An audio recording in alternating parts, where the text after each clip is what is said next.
ये है मेरी स्कूल। यही स्कूल में मैं फर्स्ट से 7 तक पढ़ी हूँ और ये वर्ली एरिया में ही आती है।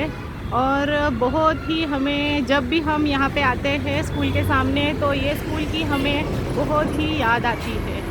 यहाँ पे स्कूल अभी चालू है, स्कूल के अंदर हमें जाने नहीं दे रहे हैं क्योंकि उनको अलाउड नहीं है कि स्कूल के अंदर कोई भी बाहर का जाए, इसलिए मैं बाहर से ही आपको ये स्कूल दिखा रही हूँ। तो मेरी स्कूल देख के आपको भी आपके बचपन की स्कूल ज़रूर याद आती होगी और याद आई भी होगी।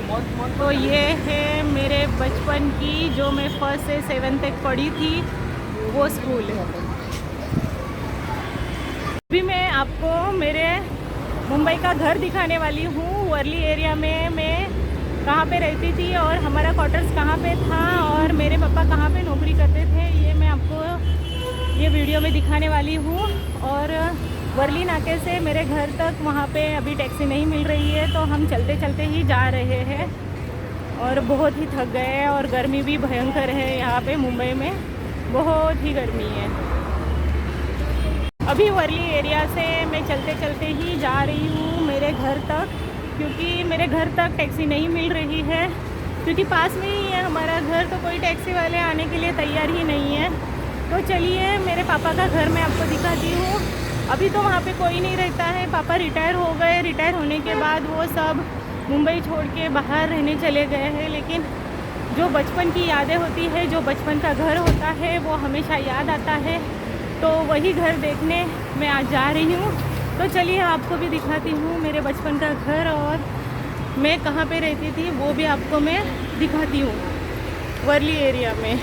चलते चलते बहुत ही थक गए हैं, गर्मी भी बहुत ही भयंकर वाली है मुंबई में और ये गर्मी तो हमें इतनी सहन नहीं होती है, लेकिन अभी सहन करनी पड़ रही है। बहुत ही थक गई हूँ आज तो मैं।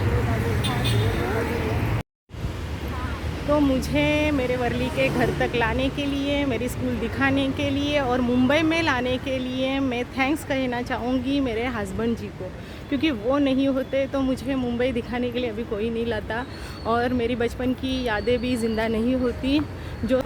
जो स्कूल देख के मेरे बचपन की यादें ज़िंदा हो गई है वो मैं आपको बता नहीं सकती हूँ। है ये रास्ते से ही रोज़ स्कूल जाते थे हम भाई बहन, और मम्मी रोज़ छोड़ने के लिए हमें आती थी और रोज़ ले जाने के लिए यही रास्ते से आती थी। ये रास्ते में जितनी भी दुकानें हैं वो मुझे अभी भी याद है और उस दुकान से मैं हर रोज़ एक चॉकलेट खरीदती थी। जहाँ पे मैं अभी शॉपिंग करने के लिए गई थी वहाँ पे कुछ नहीं बदला है, लेकिन यहाँ पे सब कुछ बदल गया है। यहाँ पे बिल्डिंग वगैरह यहाँ पे बहुत ही डेवलप हो गई है और यहाँ का पूरा एरिया ही चेंज हो गया है।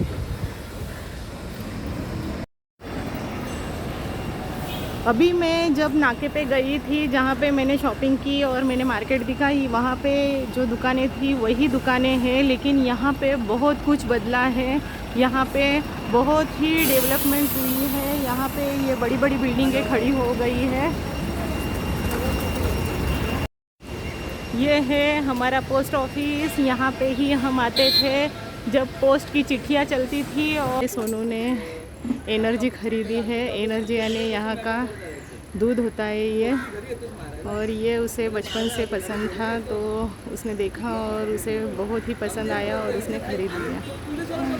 तो यहाँ पर मुझे पापा के फ्रेंड मिले। यहाँ पे ये इस किटली पे गले पे बैठे रहते हैं और पापा जब जॉब करते थे तब की यादें उन्होंने फिर से ज़िंदा कर दी और पापा के बारे में हालचाल वगैरह पूछा। तो ये सब पापा के फ्रेंड थे और ये सब अभी रिटायर हो चुके हैं। यहाँ पे ही हमारा बचपन गया है, यही एरिया में हम रहते थे, यहाँ पे ही हमारा घर था, लेकिन अभी ये रीडेवलपमेंट में गया है हमारा घर और यहाँ पे अभी बड़ी बिल्डिंग खड़ी होगी। यहाँ पे बड़ा टावर बनाने वाले हैं, इसलिए यहाँ पे काम चालू है। बचपन हमारा इस साइड में गया है और थोड़े बड़े हो गए तो हम यहाँ ये बिल्डिंग में ही रहते थे। जो आपको सामने ये पिंक कलर का जो घर दिख रहा है यही हमारा घर था, क्योंकि पापा गवर्नमेंट सर्वेंट थे और यहाँ पे ही उनको क्वार्टर्स मिली थी। तो मैं आपको दिखा रही हूँ ये क्वार्टर्स है उनकी और सामने से ही हमारा घर दिखाई दे रहा है। मैं आपको दिखा रही हूँ ये पिंक कलर का जो घर है, सामने से मैं जूम करके आपको दिखा रही हूँ, यही हमारा घर है। इसमें ही हम छोटे से बड़े हो गए और ये एरिया और ये घर हमेशा याद आता है और हमेशा याद रहेगा। तो आप देख सकते हो यही है हमारी क्वार्टर्स। ये हमारा तीसरे नंबर का आपको जो मैं दिखा रही हूँ, जहाँ पे मेरी उंगली है, वही हमारा घर था।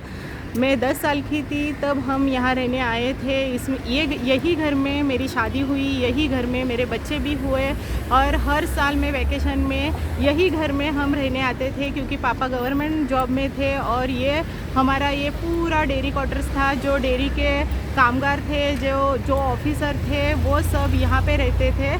मैं आपको दिखाती हूँ। ऐसी आपको अंदर 5-6 और बिल्डिंगें दिखाई देगी, लेकिन वो अभी पूरी तरह से ही खंडर हो चुकी है, अभी वहाँ पे कुछ भी नहीं है। और ये पापा का घर मुझे बहुत याद आता है, क्योंकि मेरे पापा यही घर से रिटायर हुए थे। तो यही थी हमारी डेयरी क्वार्टर्स और यहाँ पे ही हम रहते थे, फर्स्ट फ्लोर पे।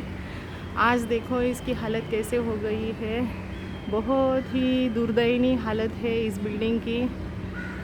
और जो यादें थी वो ये बिल्डिंग में ही रह गई, जो बचपन की यादें थी वो। बहुत ही सुकून महसूस होता था ये घर में, ऐसे अभी बंगले में भी नहीं होता है सुकून महसूस।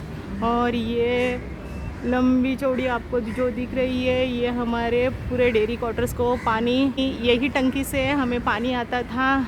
ये सबसे बड़ी टंकी थी जो डेयरी क्वार्टर्स वालों को, जो डेयरी कामगार थे, जो डेयरी के ऑफिसर थे, उनको ये पानी पूरा करती थी। ये टंकी में भी अभी पता नहीं पानी अभी आता है कि नहीं आता है। जब बिल्डिंग बनेगी तो ये दृश्य देखने लायक होगा, क्योंकि यहाँ से डायरेक्ट आपको समंदर दिखाई देता है घर से ही। क्योंकि हमारी जो डेयरी क्वार्टर्स थी और जो क्वार्टर्स में हम रहते थे, वहाँ की खिड़की भी खोलूँ तो भी हमारा पूरा अरबी समंदर यहाँ से दिखाई देता था। इतना अच्छा लुक आता था हमारे घर का। यहाँ पे भी अभी 25 माले का टावर होने वाला है और उसमें ही मेरे पापा का घर है, वो हमें मिलेगा और इसमें से ही हमें समंदर के दृश्य दिखाई देंगे। वो मैं कभी अभी जब बिल्डिंग बनेगी तब मैं आऊँगी, तब आपको अगले ब्लॉग में मैं जब भी बताऊँगी। माता का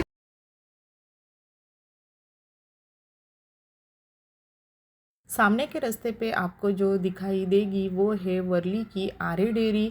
वर्ली की आर्य डेयरी दूध के लिए बहुत ही फेमस थी। यहाँ पे ही मेरे पापा क्लार्क की जॉब करते थे और यहाँ से ही पूरे मुंबई के लिए दूध सप्लाई होता था। अभी ये डेयरी में जो भी कामगार थे, ऑफिसर थे, वो सब अभी रिटायर हो चुके हैं। अभी ये डेयरी में कोई भी नहीं है। अभी मुंबई के लिए ये डेयरी से दूध सप्लाई नहीं होता है। और जो ये आर्य डेयरी की यादें हैं वो यादों में ही रह गई है। तो आपको मेरा ब्लॉग देख के आपके भी बचपन की याद आई कि नहीं, मुझे कमेंट में ज़रूर बताना। तो ये ब्लॉग मैं यहाँ पे ही कंप्लीट करती हूँ। मिलती हूँ अगले ब्लॉग में। Thank you for watching.